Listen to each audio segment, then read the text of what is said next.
Good.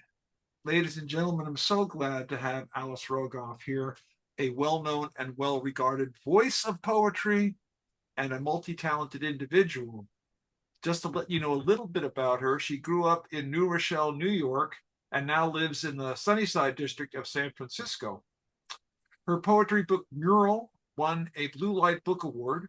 Her other books of poetry are Materials, Painting the Cat's Vision, and her newest, City Canyons.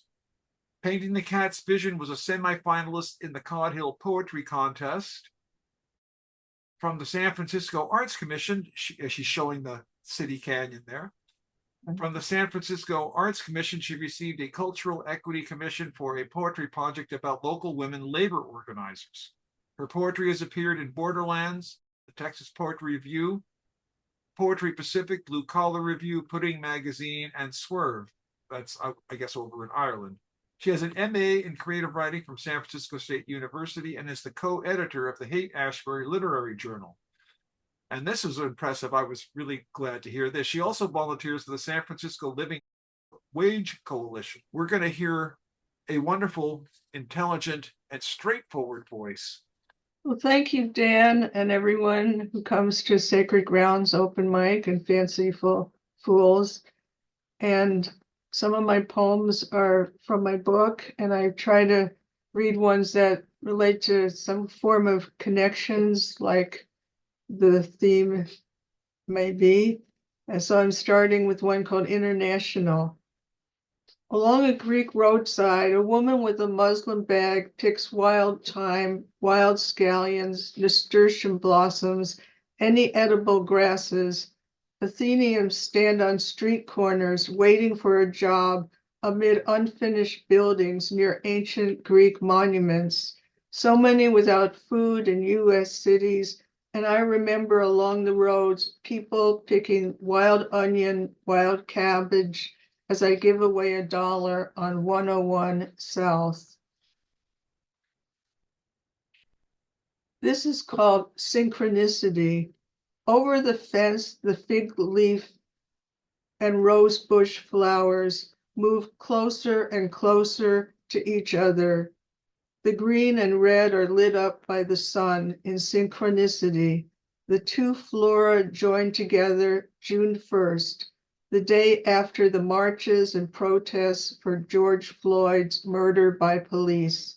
It all comes together, and what does it all say? Each day the rose and fig leaf reach out more. One thing beautiful in how disturbing life has become.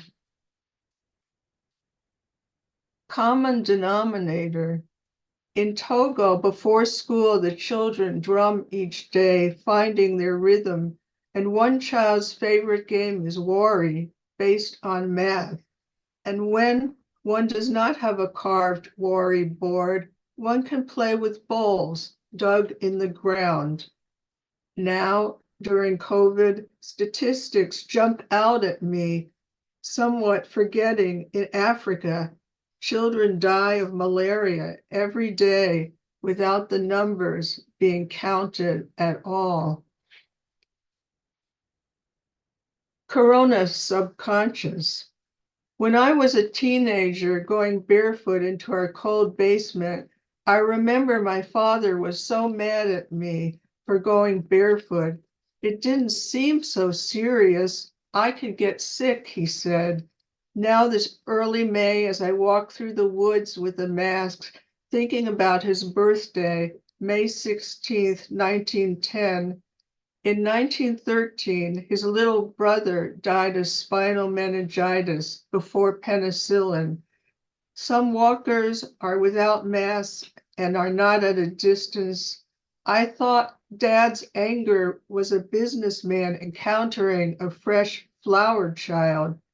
But now I think it touched off something in him, like the dark inside of an old tree. What was it that went wrong? They both were so little.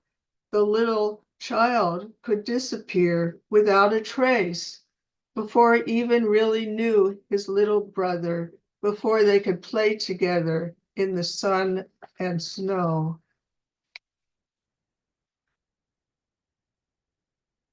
The long gray blanket.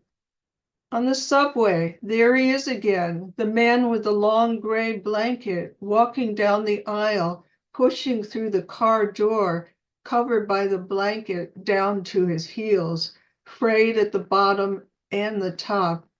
Perhaps he could be the same man I saw 2 months ago, or is he only dressed in the identical blanket, like the one I have lying in a trunk, used for cold summer evenings on camping trips when I was young? Pine needles and dried Scotch brooms still scattered on the heavy gray cloth that lay on the ground, smoky, still lingering from campfires. Another thing forgotten in my mother's attic. The man in the subway car paces back and forth, his arm holding the wrapped blanket close, not revealing much. He doesn't say anything as he walks back and forth, wearing a lost childhood. Cold. On a cold day in San Francisco, in Union Square, grannies sing against war. A woman at a Mission bus stop asks where she can buy a blanket. I don't usually stop at big stores. She wants one nice, but not costly. I point to Cliff's 5 and dime. We do what we can to keep warm. After the Park Branch Library poetry reading, After the Park Branch Library poetry reading, the late night Haight-Ashbury is still full of music, poles covered with posters forming a tapestry. Fog covers the windows and it feels like the moors, a tree scraping a third floor window. Bird, the poetry magazine street vendor, settles on a bush for the night. I hear the bells on this side of town. They are sea bells come from the bay, ringing into the land. The death of the summer of love was declared many years ago. Some might interpret the bells as funereal. I look at the last poems I read and changed 2 words. Two lovers are kissing goodnight on a corner. The last bus disappears to the station, waiting to come back again.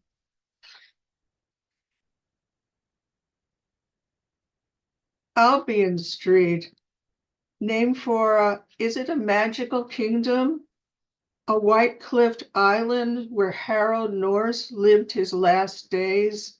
Perhaps an island surrounded by bars, clubs, and passing people, and an old gay poet who translated from Italian on a little one-block street deep in San Francisco's Mission District.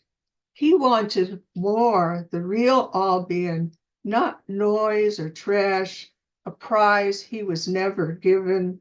But poets still reside on the corner of 16th Street and believe in whatever Albion is to them.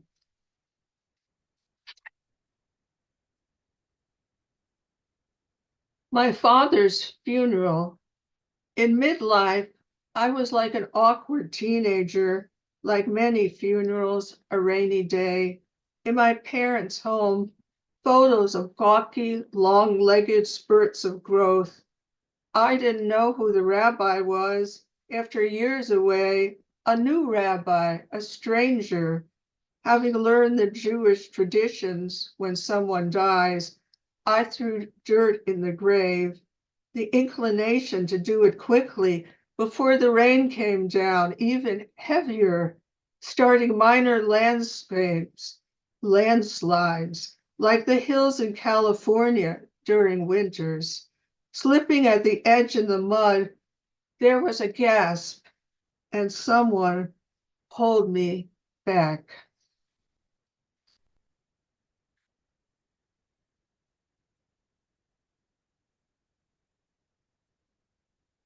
Strabismus. Once a week, I watch the wheels spin around and try to see pictures come together as one, but they stay apart because one eye is on its own path. My sister called me pirate when I was 3, but I don't remember that. 7, I hid the eye patch behind trees. Later in life, I went to therapy where if you can figure out the letters on the chart by guessing what you can see, then you are seeing. But she thought jazz confused one. Perhaps she was right, and I like being confused. I still remember the wheels spinning round and round. Then my eye decided to wander. It hadn't wandered to the side before. I decided to keep it that way. After all, it was real. It did what it wanted to. A friend said symmetry is overrated, but others said they didn't know where I was looking, and worst of all, it was weird. And then I was told about a doctor, a surgeon who operated mostly on children, children who might be called weird. But this was scary being an adult. Mickey Mouse in the office didn't help. And then I woke up and my eye was back in the center. And when did I see that my surgeon had cerebral palsy or polio when he was young?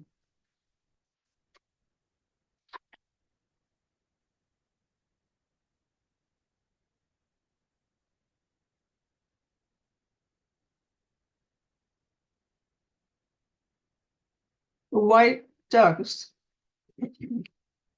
they were always there, 2 large white ducks together, a couple it appeared, loyal to one another, floating in the Stern Grove pond near the other brown and yellow ducks, but paddling in their own aura of togetherness. They were apart one day. I looked for the other one. It always eventually joined with its partner. Swans I knew mated for life, and though these two were not long-necked swans, they were almost so, making me think of my mate and recall my wedding at City Hall for the $15 certificate, where we and others could gather under the grand dome and marble staircase officiated by a kind mustached man. But back to the ducks. For one day, across the pond, one duck was no longer there, and the next week, no longer with its partner. It would not fly away. Had it grown old and died, or had it been killed? The other duck swims near the rest of the ducks now, a little apart, but near. Is he or she sad?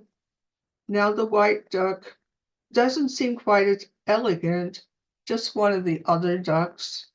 Maybe my fate, one day to join a pack for comfort and keep on swimming.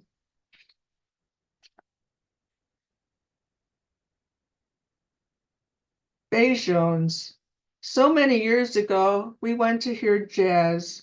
Beijones was painted black at first, then painted red, and the meat market coffee house changed from brown to pink. Small businesses that allowed homeless people around the edges, they not being that different, and jazz musicians, poets, and street people merging together. Bob Kaufman wandering into Beijones to whisper poems, both black and red, and labor too. The Poets Union met at Beijones. It didn't last long. Was it chaos or was it jazz? And this one is called The Pond. A small walk from my childhood home that I visit once a year. I will go see my special place, a secret I don't tell my parents about, where a shy teenage girl walked around a woodsy pond known as Reservoir 520, but to me, my sanctuary, away from the suburban streets with parental expectations and warnings on dangers.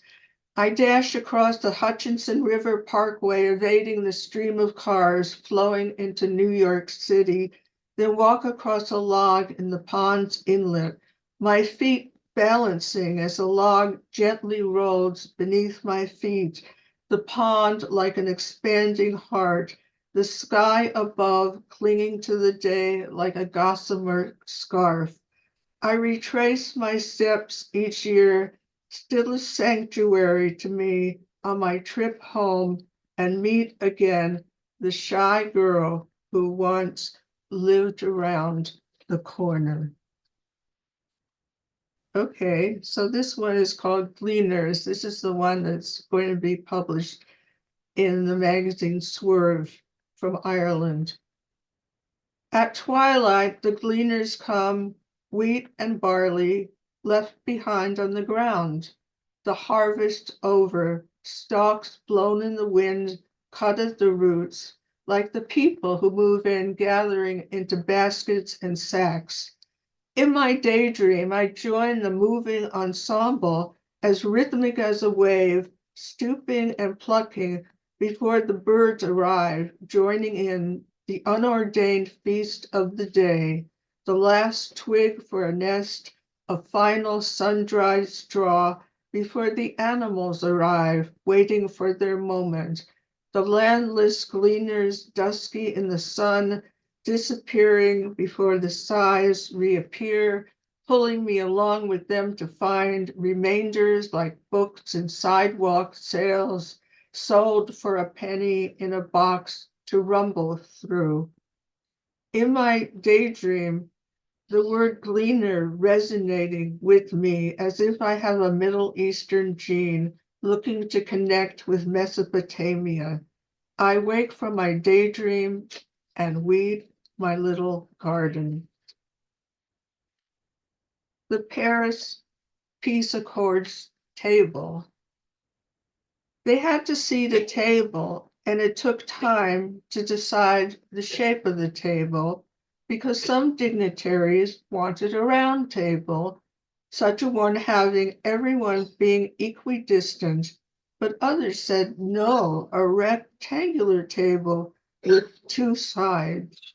Until one day, they all sat down and decided to have both a round table and two rectangular tables. And in a tent somewhere, two people will drink tea at a square table and find the right seats in the right geometrical configuration.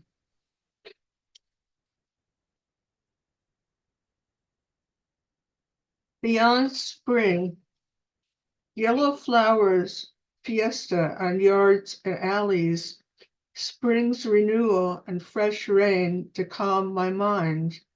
I breathe the night air, but can't forget those on cold streets as frost moves in, wars, destruction, and smoke rising thousands of miles away.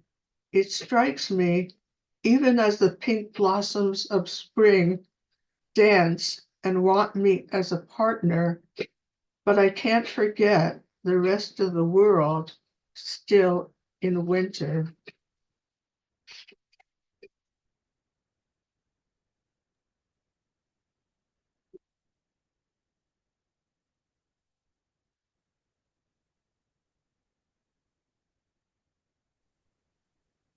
Two minutes. This is called Ocean. So much carried on my back, ships with produce, ships with human cargo, the wrinkles of tides of my face flashing together in deep storms linking continents. I've heard sadness, witnessed torture, seen those fleeing from one continent to the next, tides and time lapping at shores, whales used for oil, and otters at play in red tides. I am the ocean, this planet Earth, filled with water and ice that is melting, home to the earliest living creatures, creatures of the sea who live in my belly, who crave nourishment and give it, floating like angels under what a person can see and only dream of. Well, I'll end with this one. Paul Robeson's voice. I am hearing the disappeared voice of Paul Robeson singing Waterboy, calls on a chain gang in the hot South. I am hearing the disappearing in America's prisons, the disappearing islands covered with lapping, rising waters, heavy hurricanes in New Orleans, Paul Robeson changing the words of Old Man River, Paul Robeson for global unity, global warming getting hotter, a laborer in the hot sun in Flint, Michigan, a farm worker in Watsonville needing water in a pandemic. Paul Robeson calls to a young prisoner, too young, on a hot day, too hot, red flag warnings.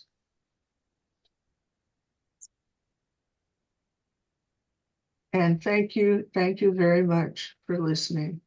Thank you, Alice. Everybody, please unmute and let her know, please.